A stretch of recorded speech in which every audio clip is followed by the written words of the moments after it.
Didn't know who you were talking about then. I was making sure you didn't drop the hot gossip about that guy who you both said was a dick. Hello, welcome to Hello, welcome to the War Gamer.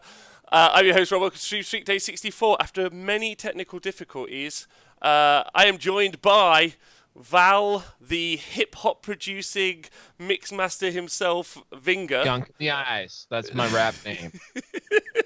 And Peter, I'm just too hot to handle. You can't cuddle me.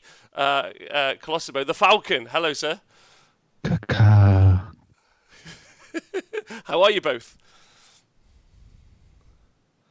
Oh, great, man. Doing good. Living the good. dream.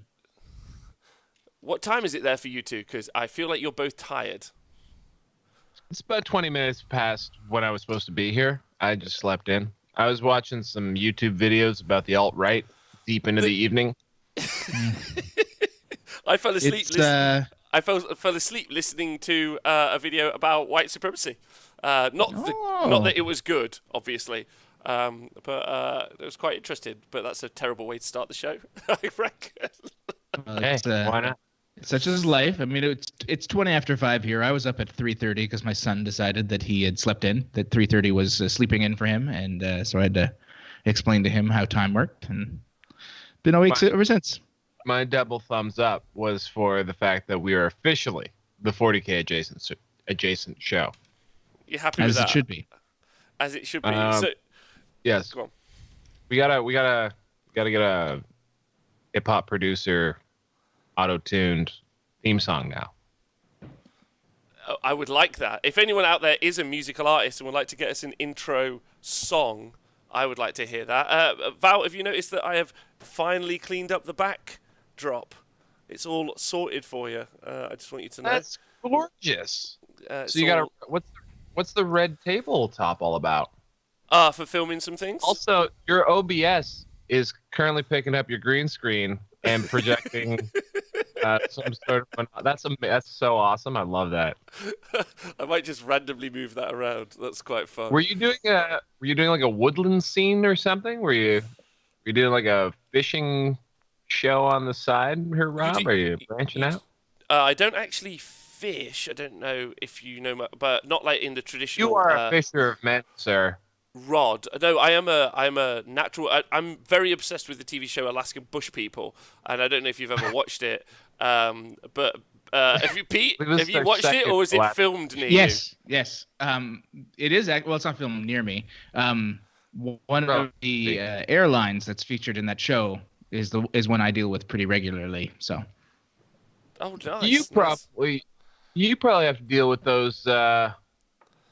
The hell was that show that had it was up in the Northwest Territories. It had a really weird like Arctic cargo. There was like company there out. was Ice Road Truckers, and then there was another one that dealt with an airline called Northwest Airlines, and they are one that I deal with regularly, and they are not good. Hey Pete, this is adorable. Ironside 1 has just started 40K and he has no idea what he's doing. What a perfect show for you to start with. he's listening to the right people, because none of us know what we're doing. Who really knows what they're doing in life anyway, when you really think about it?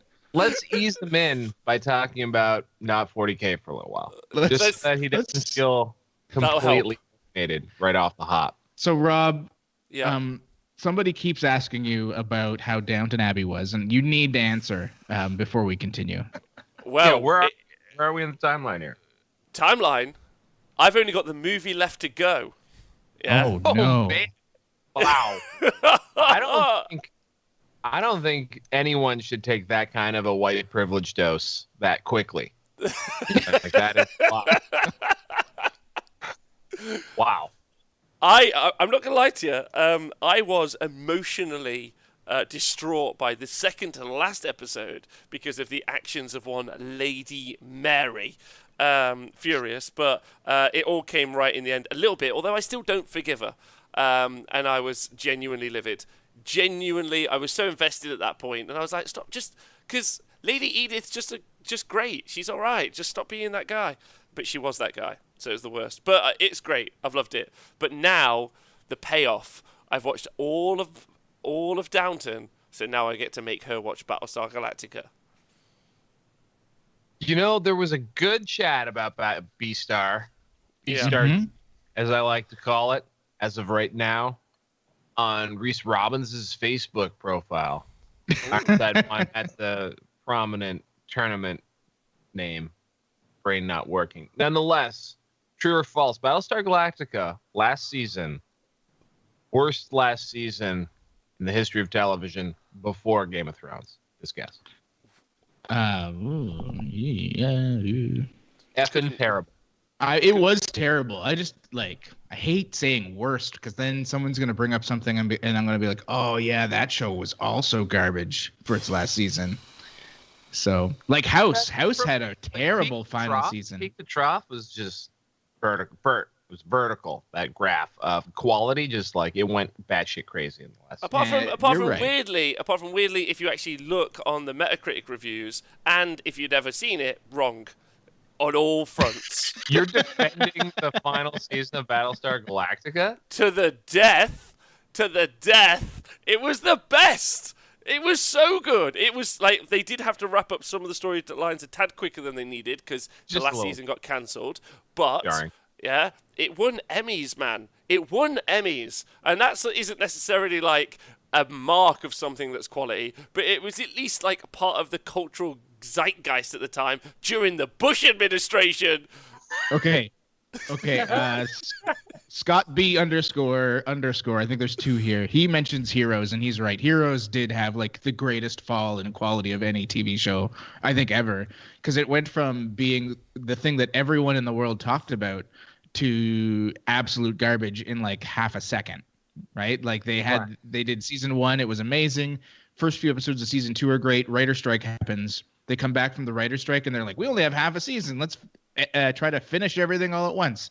And then it just went to shit after that, and they could never fix it because Jeff Loeb doesn't know how to write anything with a timeline. Oh, that's strong. that's strong. I thought it was generally considered the worst final season. Obviously, was Scrubs. Also, just wanted to say, because you threw me off there for a sec, Rob, but as I thought, Battlestar Galactica ended in the Obama administration. First Obama reference on the show, guys. Damn it. Okay, well, so I'm going to get to make her watch anyway. We'll see what she says. I think that she has zero chance of ever making it through. I think the season 2 lull that you can get towards the middle might catch her out, but we'll see. I won't lie. Ms. Havelfinger really enjoyed Battlestar Galactica. We watched that together, and she is not a sci-fi person. She has once claimed that she would rather, quote, die than play a game of Warhammer 40,000. And That's aggressive. I said, really? You would rather not live anymore than play a tabletop war game? And she said yes. And so that gives you an idea. Perhaps not the number one demo for Battlestar Galactica. Loved it. Well, my wife loved it too, but she also enjoyed Doctor Who and a couple other sci-fi adjacent shows. So it didn't shock me. Doctor Who was all England had for sci-fi for 40 years. Yeah. Is that the case? I love it. I love it to this day. Sorry, H.G. Wells was probably from England too. He was. He may have invented the genre. Whatever. What about War of the Worlds? Written by H.G. Wells? Yeah, I didn't know that. And then what? What? This is the darkest timeline. Let's continue. Right. So welcome to the 40K Adjacent Show, where you might hear some stuff about 40K over the next swirling our way there. We're swirling our way to whatever. It looks like Rob likes to implant subliminal 40K adjacent messaging into my mind with the fourth panel. That's why we can't have a fourth guest. Well, they would have to like be all of the things that we need them to be, right? They need to have gone through a rebellious young teenage phase. That would be us three. Turn up with some glorious facial hair. That's also us three. And then have some sort of like really deep connection to something that happened between 2000 and 2010, like something around that period, whether it formed their life. And I don't know who can fill that void right now. Al Gore? The Lord of the Rings trilogy? Those are all very important. Those are very important. Hello to Nils Pill in the chat. Nils is the man who is in charge of Minotaur Wargaming. Who's been helping produce the AR app, which is a fun thing, right? Have you seen this yet, Pete? The 40K AR augmented reality, yeah. Yes, sir. Yes. What did you make? Oh my god! Oh no! Sorry, Val's blur doesn't know how to handle him not being in the picture, and it's messing me up. Oh no! Well, welcome to everyone. Welcome to everyone who is in the chat. Big love to you guys. I hope you're well. Val, what's this we're about to see? He's bringing all his nil pill. I got your markers. Niles. What are they? Those are the markers for the AR program that we were supposed to use at the lost LVO. So that man went through hell to rush order these wicked AR markers. These will automatically calibrate the app for you. And Rob, do you want an amazing giveaway? Because I could ship these to you. Yes. Deal. And I got Pablo. They didn't actually use them or put them out, unfortunately. I was too useless to notice. And so only a little few of them were handed out at the LVO. And so Pablo shipped them to me, and now I'm buried in these objective markers. That's like a third of what I have. They were very easy. They were very easily on hand. Like, where are they? Just piled in the hall. Well, I had to. Well, that's why I'm in a new location. I've moved out of what is now the nursery, and now I'm in a closet. So I ran to the pile in the hall that some of my stuff is still in. And I do love that your closet has a full sectional in it with like just fully developed. Well, like it. Okay, I can't. No. I've actually tied all my wires down, so I can't actually turn my camera around. But anyway, it's literally a closet. Like I have a question. Can we get a Val baby update? Val, what do you want? What do you want to know? What's our ETA? Is the real question. That joint's dropping July 21 or so. Ooh. Yeah, coming in hot. That's I'm excited for the very first show where baby is on screen. Like guys, I just want to say this. I'm getting a little heat here about my closet. Look, you can't have a closet without a room. Otherwise, you're just in a very small room. So I'm in a nice room, but inside a closet. Looking backwards is the room the closet's in. That's how I've never thought about that. Yeah. And that is why Necrons are not a competitive army. We're out. That's so out. Brought it back. In Hot 40K news, I haven't even asked you guys how you are yet. I will do that in a moment. But we're 5 days away from a new reveal. Yes, 4 days. Oh, 4 days. Oh, is it another gigantic Age of Sigmar release? No, this one's only 40K. They've specified this is a 40K exclusive Saturday reveal day. And didn't they also say the biggest reveal ever? Biggest reveal ever. Oh no, he kind of looks like Darth Sidious when he does it like that. Oh my god, the hand going through is the creepiest thing. Oh no, not like this. Friggin' Emperor Palpatine hanging out. I kicked my eyeball. There we go. I'm taking my it's wow, just like Star Wars 9. There we go. See, I get it. We get it. I know you don't like to be judged. Emperor Palpatine. No, Emperor Palpatine. There we go. It took you a Emin's minute. genius. I was Emin's gonna make an R. Kelly in the closet reference, but I've sworn off R. Kelly references. So Good for you, man. Good for you. Yeah, that's Take a I'm really stand. proud of you. Yeah. yeah, it's the little I can do. Remix to Ignition. It's a sacrifice I can make. Yeah, and I too really bad. like how I like how people are like, "Oh, Kelly, what an arsehole, monster," and they're like, "Chris Brown, though, love it, great work, can't still fine." Yeah, like what? Who's clamoring for Chris Brown? Like, Yeah. Everyone. This Like, is a UK thing. 100%. 100% is it? a UK thing. Yeah, they must. Was he on Downton Abbey? Or did he have a feature episode? I'm not sure if I don't even know if the color brown was on. It was in season 4. There was a little timeline where Lady Rose had a couple of dates with a singer from a London club, and That he is was... true. That is true. Uh-huh. I apologize for what I said about Downton Abbey. It's fine. So what do you think? Is it the 9th edition? This day-long 40k reveal? What will it be? They said it was the biggest reveal ever. It might not be a day long, but it is. So it has it like if it's not, they just hate us. Like that will be the confirmation that it's the end times for sure. If they just don't. We know the Silent King or something Silent King adjacent will be because they posted that already. They said on May 23rd or whatever date you would see more about that Silent King trailer. So theoretically, we're getting some Necron reveal as part of this, but that can't be the only thing.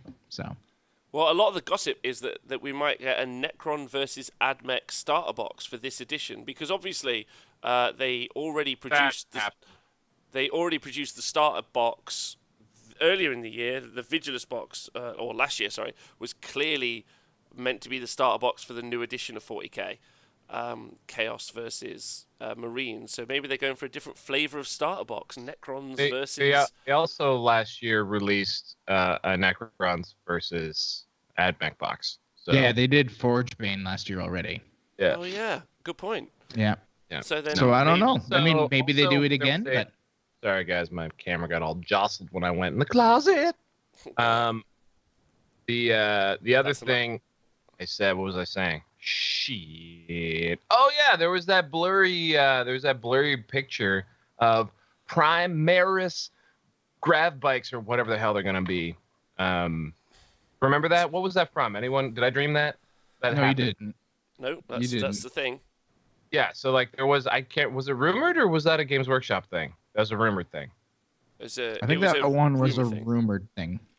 So yes, and by the way, how the Primaris line handles the very bizarre 40k thing that is dudes in massive armor suits riding motorcycles. I'm super curious to see how that works. I really hope that the bike aesthetic is improved from where it is right now, because it's a bit silly. It's a bit silly, guys. I'm just going to throw that out there. The Space Marine riding motorcycles is a bit silly. Yeah, I agree with you completely. I've never been into bikers because it's just a super odd aesthetic, and also tactically, like, I don't know how the shells, like how fast, how much torque have those bikes got, where a shell hits the armor of a Space Marine and it doesn't in some way impact the forward momentum of the vehicle. Like, also, like, in a land of space travel and laser beams, just the idea of being like, oh yeah, well, I got a motorcycle. Like, it's just really funny to me. Like, someone's literally taking a spaceship to battle, and like some dude's just out on his Harley, like ripping into. well, apparently Harley Davidson are going out. They're failing as a company. Like, no one's buying Harleys anymore. Well, the Chinese will buy it, I'm sure. If they don't already own it. I But blame no one's buying them. millennials. There's no consumers. Yeah, well, I mean, I was gonna buy Harley Davidson, but instead I had an avocado on toast sandwich, and I just ended up not, unfortunately, buying a Harley Davidson. It's that lemon zest. The lemon zest on the avocado is so expensive. Like, how can you afford to pay rent and get the zest? And it's not the same without it. So I feel you. So, You bought a Kawasaki instead, Rob? Instead, I actually got a motorized scooter. 2003 Kawasaki Ninja. Ooh, Ooh, bright is that what neon you've green. got?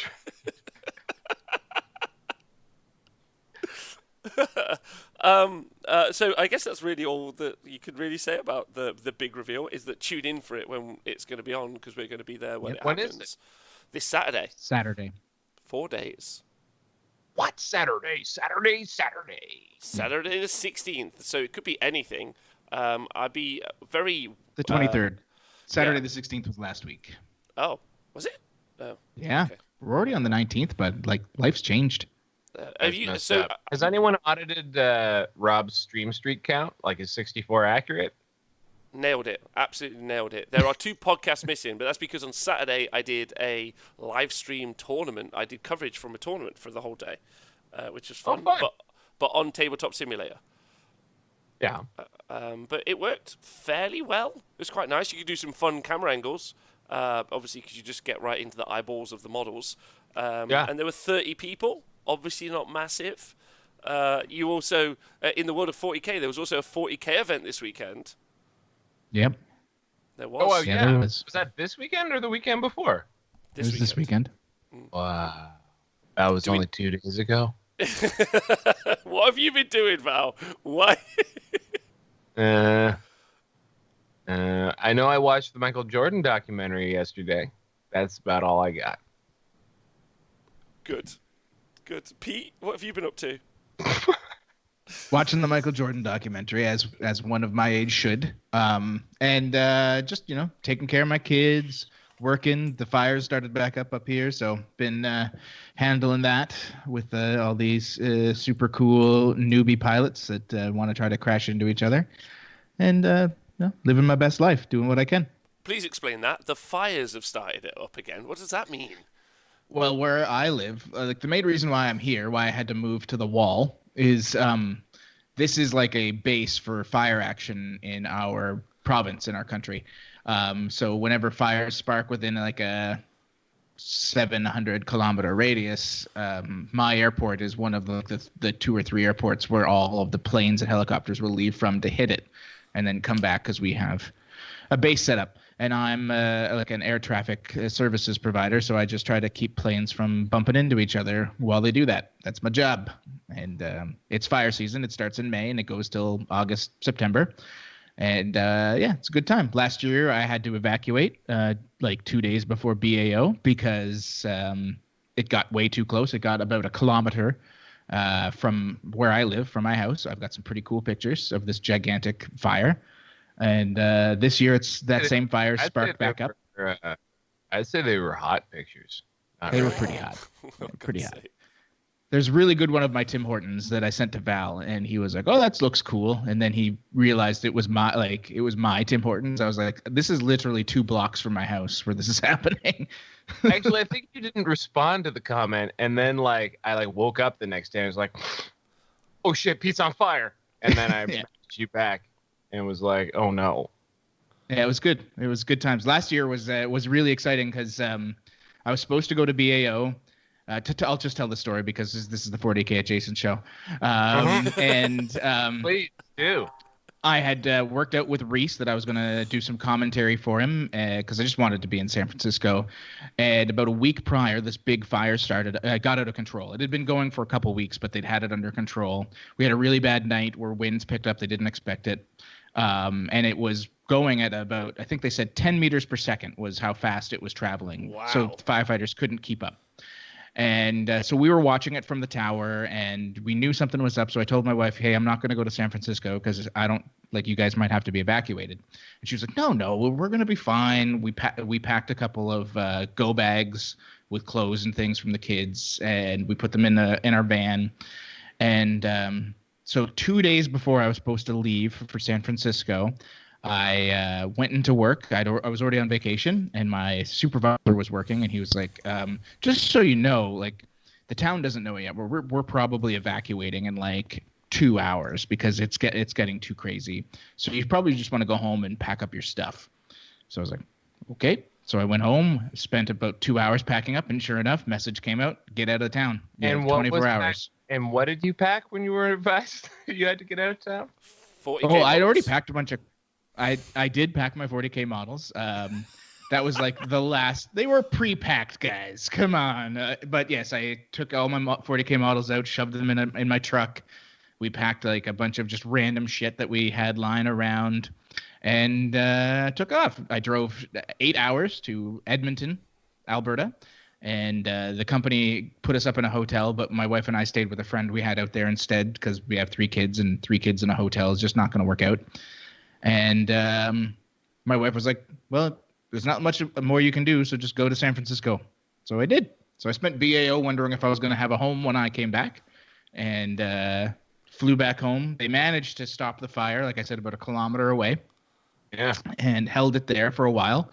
And after a few weeks of spending time with a friend in Edmonton, I was told I had to come back and help reset up everything. And yeah, so it was a good year. And so this year, that fire still exists because fires don't just go out even when winter happens. They go underground. Yeah, so fires go underground, especially in areas where there's a lot of peat moss, like Are ours you has. saying that Rob could possibly be a forest fire? He could be a forest fire. He does. That's 100% what I'm trying to. That's the 40K adjacent part of this, not the BAO side.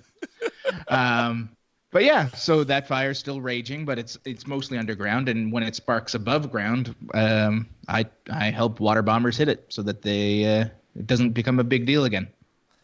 Wow. And so you- yeah, Canada, we don't have actual bombers, but we do have water bombers. Yeah, we don't have real bombs.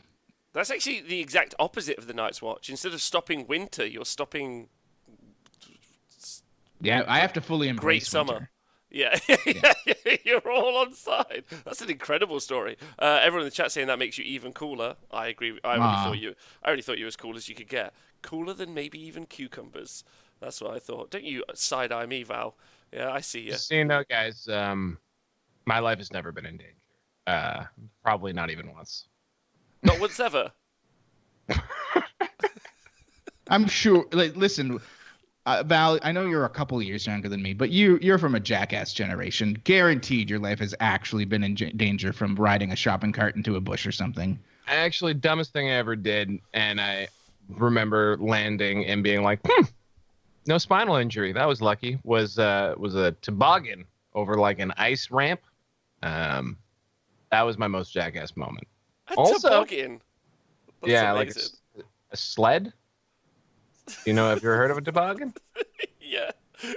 In the UK, we often just sit on a bin bag and just slide down a hill. A A bin, bin bag? bag. Yeah. Like a garbage bag? Yeah, a garbage bag, yeah. Sit on a bin bag and just slide down a hill. I've never. Have you heard of such a thing, Peter? I don't know what a bin bag is, but it means that Slide down. fits. It's sliding down a hill on a trash bag. Like, is there snow involved, or is this just a thing you do on like a dewy grass? No, it's when all of the obviously the posh folk have gone to the village or whatever it is that they're doing while they're at the abbey. No, you just if you don't have loads of money and you can't afford a sled, as you called it, then you just get on top of a hill and just slide down on a bin bag while it's snowy. Right. Okay. Well, we also use McDonald's trays if you're in that kind of a situation. See, now you're getting it. Because basically, a bit like my friend Jonathan says, anything's a dildo if you're brave enough. And I guess anything's a sled if you're brave enough as well. If you with enough momentum. It's true. When I was in university, one day I got a little tipsy and ran into the cafeteria, grabbed one of the giant tables, and used that to sled down the hill behind the school. So, and the staff were not happy about it. There you go, T. Which brings us nicely to the new Mechanicum flying units, which could slide down Yes. the hill really well. Nailed it. Did you yeah. see these guys? Did you like them? Seamless. Yeah, I mean, we're getting more rules for them, and they seem like if they are decently pointed, they'll be quite good, like ridiculously good. Yes, We they're saw really... rules, guys. Yeah. Apparently have not paid any attention. There were rules for these. Yeah, they haven't released points, but they released like a few weeks back. They released their guns, and they looked okay. But the big thing is the Sky Striders, which are the guys with the like 5-shot strength 3 flechette guns. They also do mortal wounds when they fly over anything on a 5+, a 3+ if it's a vehicle. And it looks like that's just for free. So if that's the case, and you can take a decent enough size unit, like that's a really, really quality ability to have on a 12-inch moving unit. If the guys that also have the 12-inch flamers can do that as well, that's pretty redonkulous. Although I think it's exclusive to the flechette guns. But didn't you previously, before I read that article and laughed, thinking that I would be speaking to you about it later? Didn't you previously describe the Ruststalkers as the worst unit in 40k? Ruststalkers are. Sky Striders do not appear to be that way, but Ruststalkers are one of the worst. I mean, the Obelisk has been voted. What about Sky Stalkers? I don't know. Sky Stalkers seem okay, but I think these are Striders. I think they stride the sky. They walk upon it. They like moonwalk around. Sky Stalkers, if there's Sky Striders. The way GW does things, there probably are. Yeah, just like every Marine unit has to begin with IN, just to confuse the fuck out of us. So weird. It's so their nomenclature is atrocious. I liked the other ones that are the burners, the whatever they're called. Yes, the guys with the flamers, the flying flamers. Yeah. Because these are based on the story you told us earlier, Pete. These are kind of your nemesis. You know, they're flying things that burn stuff when they get there. Yeah. But they've got 12-inch. They've got a 12-inch move, and I think it's a 12-inch flamer. Maybe that's wrong. You got it. I don't know what. Oh yeah, it's a 12-inch flamer. Move, a 12-inch flamer. Which is wild. They're strength 5 on the charge apparently per the leak, so that's real good. So. Oh, it went up today. Yeah, strength 5 on the charge, and they get an extra attack on the charge as well, which takes them up to 3 attacks each base at strength 5, hitting on 3s. So like burn a bunch of dudes, charge a bunch of dudes. So these guys look, honestly, I mean, they've got a 3-up. They're toughness 3 with a 4-up armor save. So yeah, they'll die to a stiff breeze in this world, but they deep strike. If they have any way to buff their move other than a manipulus out of deep strike, their charge, I should say, like they are a really good unit.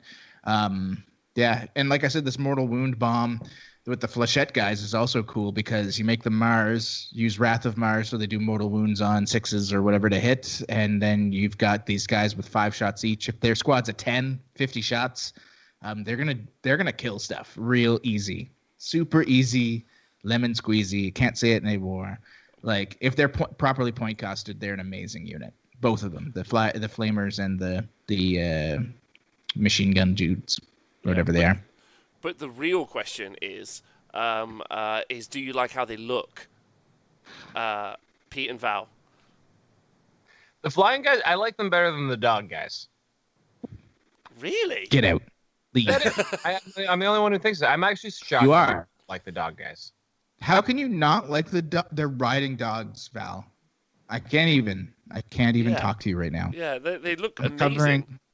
I'm covering your face on my screen. Because I think I have to give up. I've been looking for the picture of the Tim Hortons from Hell for since you said I sent it to you. I just sent it to you, Val. What? I sent it to you in our Facebook group with Rob, so Rob can see the Tim Hortons. You couldn't have said something. Yeah. So Rob, it's also in your Facebook. Yeah, there's 2 of them. There's also the sky picture of the fire, like a kilometer, which for the Americans in freedom units, it's just over half a mile. Americans don't watch this show. 0.6 miles. There you go. And that fire was going at 10 meters a 10 second. 10 meters per second. Yeah. Wow. The way they ended up slowing it down was they calculated the position of the sun one day. Where it would be around 2:00 in the afternoon, and they dropped essentially napalm, their version of napalm, on the side of the fire that would cause the biggest smoke storm they could create, and then hoped the sun would cause a shadow to fall on the fire so that it would cool it enough that they could hit it from the front. I was always told I shouldn't fight fire with fire. Well, you are wrong. Whoever told you that is a liar. I would imagine that it was your parents and they were bad at it. So just do. At all things in my life, actually, which is why I haven't spoken to them since I was 18. I knew that was a lie. It was the right decision. I was like, "Fuck you guys." Yeah. Yes, or as Rob once said, "Fuck you, Dad." I actually grew up not knowing who my father was, so never met him. True story, pal. Do I live in Akshi? Yes! Boom.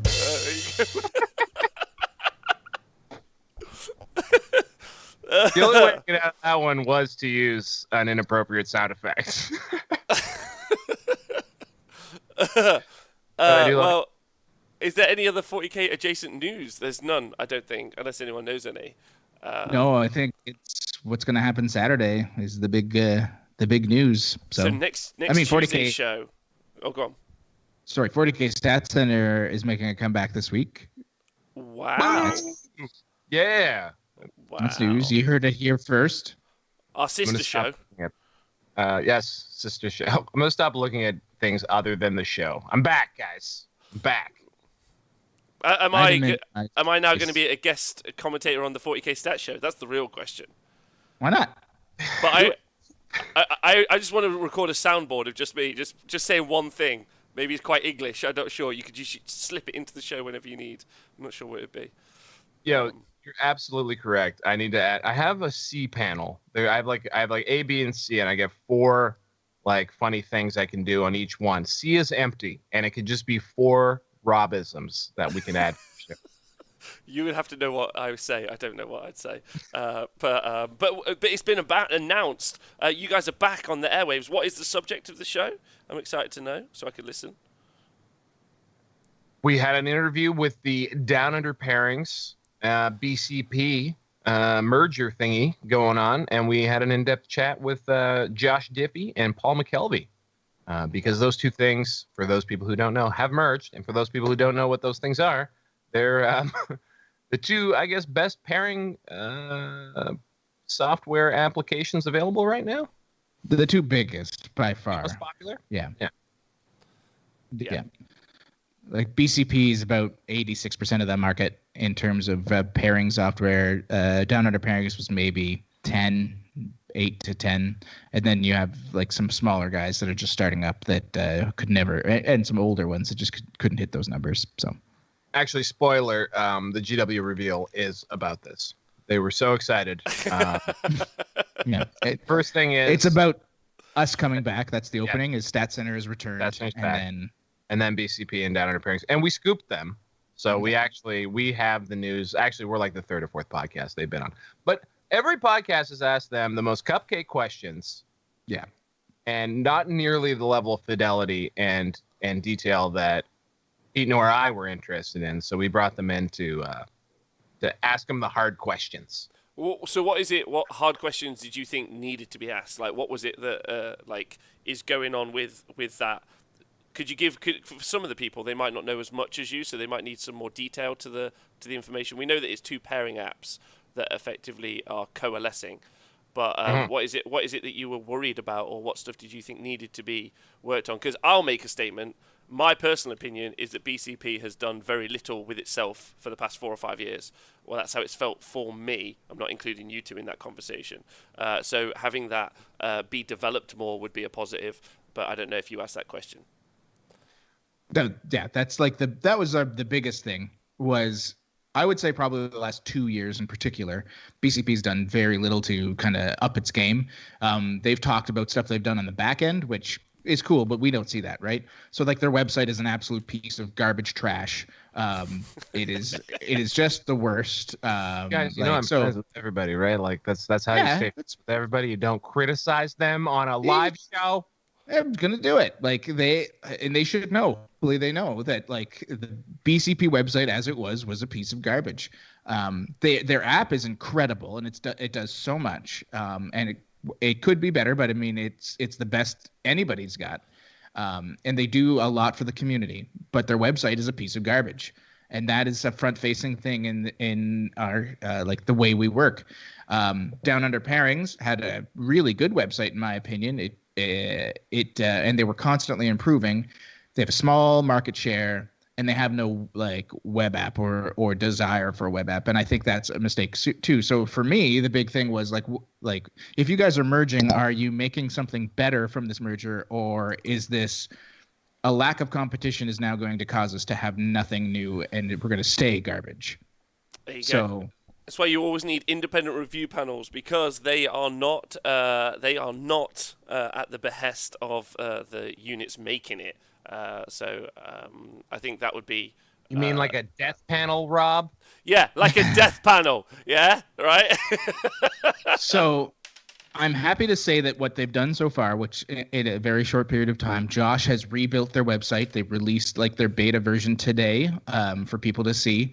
It's already like far superior to what they previously had. And they talk a little bit with us on the podcast about stuff they're planning on implementing to add to make that user experience better. And then we talk a lot about stats, which is very important to me. And about the fidelity of stats, because he's an outstanding interviewer as well. I think he managed to ask 8 questions in one sentence. I had to, because I was very afraid my daughter was about to wake up from her nap. So I was like, I need to ask as many questions as I can so that if she wakes up and I have to leave, someone will actually answer them. So that was the goal. I'm sitting here like, because I did talk to, I was like doing a lot of. Oh, you spent 45 minutes talking. I was literally silent for I almost left. I was like, oh, whatever, why not? You got this. Times I thought you might dive in there, but anyway, we'll bicker offline. And then I was like, "Oh, are you Pete?" And then Pete was like, "One question." Yeah, 8. It was. I had to hit them all, and they answered most of them very well. I'm very happy with where they're going with things, and hopefully they follow up on their promises. Because my concern with statistics when you automate them is always that the fidelity is lost when you don't have any controls on the back end, which they don't, right? Everything is left up to the tournament organizers and the players to determine, to like upload lists and label lists correctly. And that's what they're using to generate all these stats, is just like a title on a list. And I use the term social engineering in a sentence. You did. And so I was just like, hey, are you going to put any onus on these people to make this data accurate? Because it's about a 12% error rate right now, which is not acceptable when groups like. Oh, wait. Oh, yeah. Okay. So sorry, I went into a little bit of a Princess Bride situation here, but stats bring us together today. Together. Oh, you made me lose my train of thought. Anyway, you can listen to the episode. I bloviate about stats, and then Josh and Paul give me suitable answers, and theoretically, everything is going to be amazing. Well, because I'm an optimist. Because I lived in the Bush administration. We also that was Obama. That was a very different administration. We also, I think, was it after the mission accomplished? It was after the show, because we were talking about like data, like and how, you know, there's a lot of errors at the input level, and Pete used the sentence "garbage in, garbage out," which is a good data entry saying.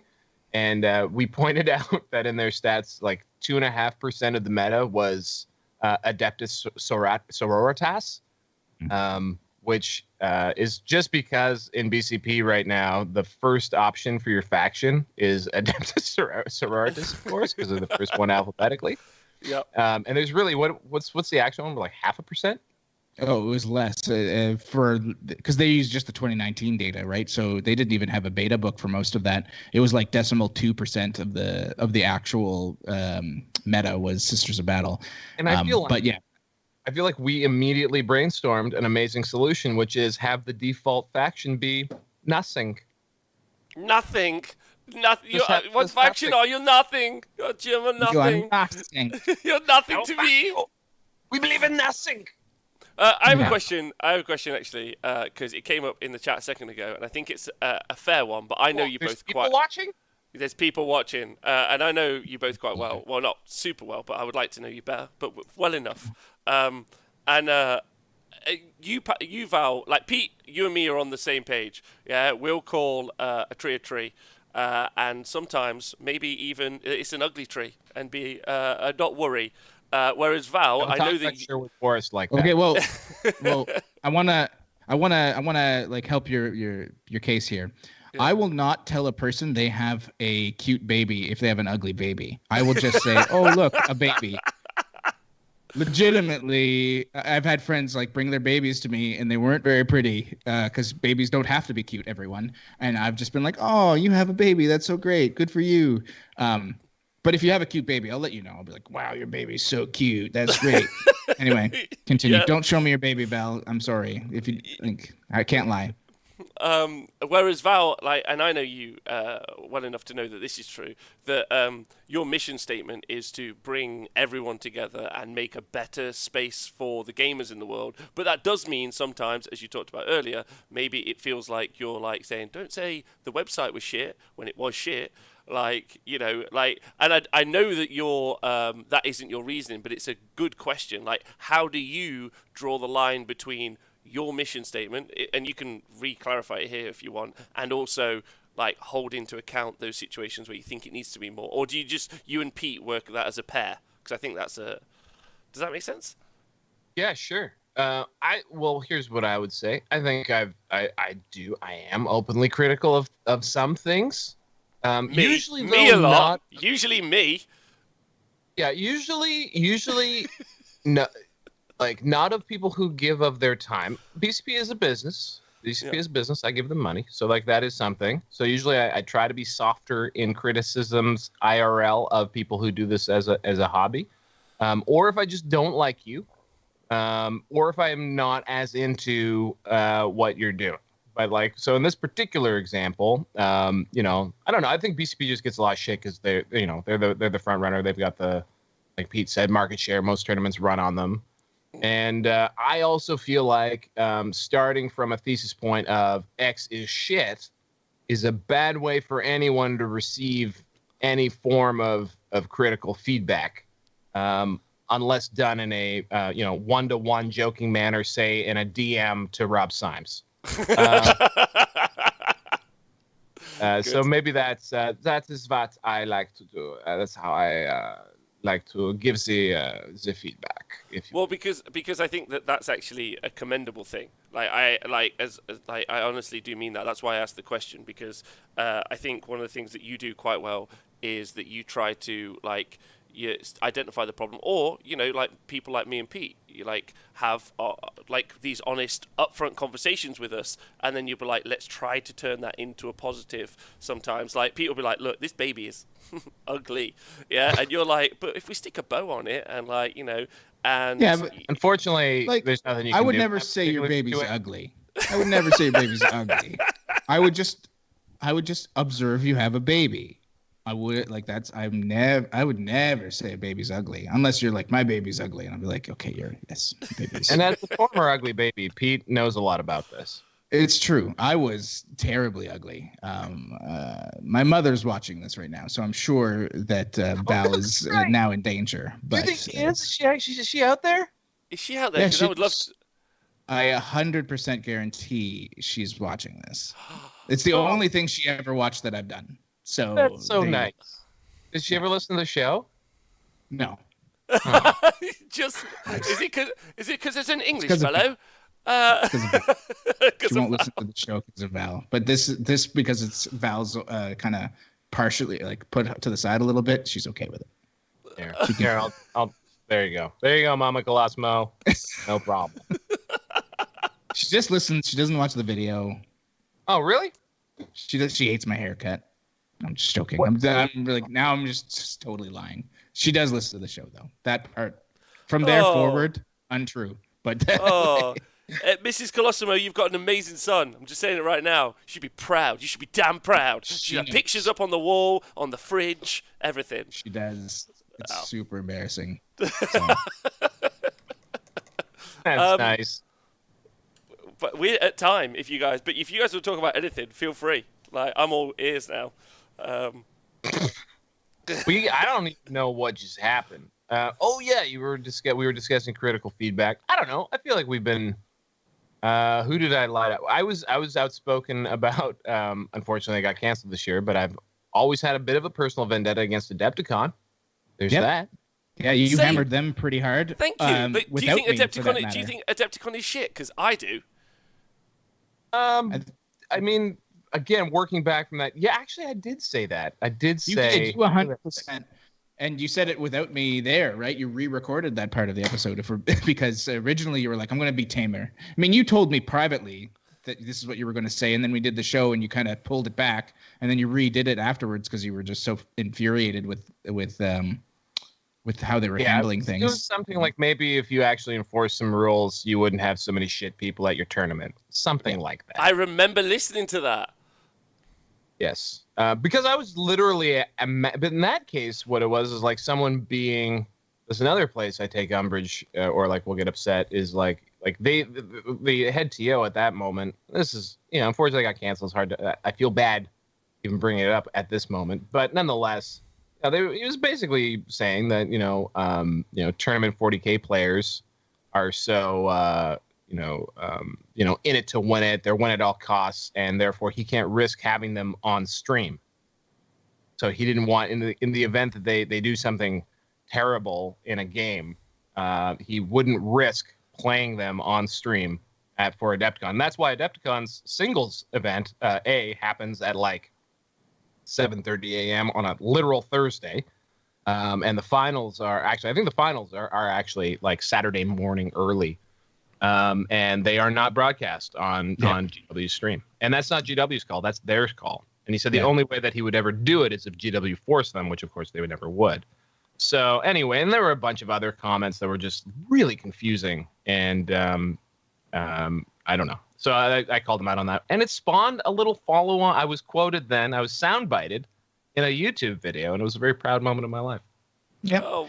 I mean, and it's something that is very frustrating because that interview where he said those things, the guy that was in the finals the previous year was the person doing the interview.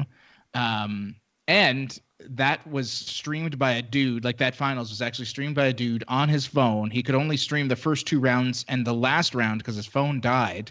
And it was incredible. It was one of, if you actually watch what you can of it, the 3 rounds you get, one of the most like tactically sound games of 40K at the time between 2 guys that are super polite with each other. You could learn so much from it because it's Jim Vessel versus Steven Juice 4, playing an amazing game. Those guys are from the Midwest, so that might have something to do with it too. And it was just like, why would you say those things after you had a previous year where everyone said it was so well done, other than the fact that you didn't stream it? Like that we had to watch it somewhere else. And if there was an amazing story of 2019, it was the massive culture shift at top tables in 40K. I think. Yeah. Like there were very few. I'm not saying there were no moments, but there really weren't many. Like, was there a single massive top table kerfuffle last year? There were barely any like even tournament scandals last year. Period. There were a couple, and you generally had very small GTs. Like we didn't see anything on the big scale. Really, we haven't seen much on the big scale outside of the like Alex Harrison thing that happened at LGT, 2 years back. And then, we have to go back to Tony Grappando. So like the top table. There's Team Happy at ATC. Yes. Yeah. But that was really that was the turning point. That was like what sparked the code of conduct. Yeah. That had a lot to do with Grappando though, right? Like it was Grappando, then that kind of happened hand in hand. I don't know, man. Oh, we have had one here in the UK. So not to accuse you of the North America centric, but obviously I'll do an impression of a man who did a YouTube video of it. This guy? Yes, look, same time. Okay, so I'll tee off on that a little bit. Bum me out, that one, because to me, again, like especially that guy, like, and I love him, by the way. Shout out Vanguard Tactics. But to me, that one is, and I guess that was a failure of the tournament being there for its players, right? And again, it's hard for me to be critical, but I think when you're running something like the LGT where it's massive, Invitational is a bit different. You had some really drunk, prominent players involved in the Invitational kerfuffle there, but even still, you know, that TO I think is also a little resistant at times to the fact that competitive 40K is taken seriously and it's something that people want to win, and therefore you got to have some infrastructure and rules to protect your players. And that like rules, like floor rules, which are just basic like codified terms of etiquette. People used to call it the social contract, which is whatever that means to you is what the social contract is. So therefore, it is not an enforceable rule set. When you have something like the code of conduct in play, though, a TO is empowered to say, you can't do that, here's a consequence. Or you have a player who says, wait a second, this is an uncomfortable situation, but I'm pretty sure you're not allowed to do this to me. TO, could you please enforce this? At the LGT, you had a situation where there were rules that should have been enforced. I'm pretty sure they did not officially have the code of conduct in play. I might be talking out of my butt. Yeah, I think that was unfortunately just they didn't have someone there who could protect the player. And you need to be able to protect the players in situations where you have a shitty human. Because I think when the shitty humans in North America anyway, on the big stage are going away. It used to be some of the most dominant players were just assholes. And they won a lot because they could push their way through a crowd of people who either didn't stand up for themselves or didn't know to, and there were no rules to stop them from doing that. And then like now there are those rules, and people at the competency level of the general tournament scene has also risen, and now there's something to fall back on. So that way there are yellow cards, there are red cards, and a lot of TOs know when to enforce them. I kicked one of my best good 40K buddies out of a tournament last summer because I consulted the code of conduct to figure out what to do because he forgot to include 2 mech guns in his list, and you know he got kicked out. Darkwing 02. I'm not talking about Alex Harrison in that LGT. We're actually talking about last year's LGT. That one involved Stephen Box and Patrick Sanfilippo. There you go. Which Sanfilippo is a legendary douche, from what I understand. He's just a giant twat. Tom Layton did what could only be described as the biggest takedown maybe in internet history the week after. That's right. On the 30 show. He just went in for like an hour and a half, and it was incredible. And it really made me understand just how much Tom cares about the rule of law at an event. But I agree with you. It's that's an interesting topic, isn't it? I don't know, but we moved on from what happened at I think it's interesting you've talked about the progression of the top table behavior, though. I hadn't really clocked that, I guess. I blacked out. We even start talking. We've had this conversation several times, Val and I and other people, about like this progression that, as you mentioned, because if you look at the top players now versus say 2 years ago, you've got like Richard Siegler, who is essentially a saint in all things except for his love of older women, which I think some saints, I'm pretty sure some saints also indulged. And then like just an amazing player. If you watch him play, he's always about talking things out with his opponents. I mean, his game against Darkwing, Nick Rose at Nova last year was just like so professional in every way. His game against Nick Nanavati at Atlanta Open, etc. John Lennon is another guy who's so like everything it feels so much more above board when you watch these guys play at top tables. And I would like to say too that comes from so that they are oh shit, I'm blanking on their team name. Team Brohammer. Brohammer. Wheeze, wow. I still can't remember what the Death Guard tank is called since yesterday. Regardless, they were a team that had a bad rap where they were originally. That team was known as again, like I just said, a bunch of douches. And there's actually some funny stories from various ATCs about them being tryhards and not very good also. And I think a lot of the culture of like being very strong and clear communicators stated intention. So like when you say playing by intent, it's not I meant to do that. It's literally saying and confirming what you want to do now. And they demonstrate that constantly on stream. So like they're like they model a behavior of how you can play a tabletop game transparently, so that your opponent and also the audience who's listening potentially, if it's being streamed, understand what's happening at all times. They show you how to do that. If you ever want to like learn how to play Top Table 40K, watch a Siegler play, watch John Lennon play. They are just phenomenal at not only explaining what they're doing, but like ensuring that the opponent agrees before they take the action. And that's, by the way, a core component of the ITC Code of Conduct, is that you are declaring your intent. You're not like saying, I meant to do that. It's, this is what I'm doing. What does John Lennon always say? Do you agree? Do you consent? There's something. Anyway. Well, I think it's actually a really good way of like articulating. It's a really good way of articulating as you play. It's something I've become like over the past few years more and more. I've told myself to do it. I'm constantly like confirm this, or even through the steps. I'm like, I do X at this phase in the game. I do X, and I ask myself, am I doing X? And then I say no. And then I go, am I doing X? And I say no. And I do it all verbally outside so that someone else can be hearing me or be part of it. Or like you say, gaining consent is also good in all walks of life.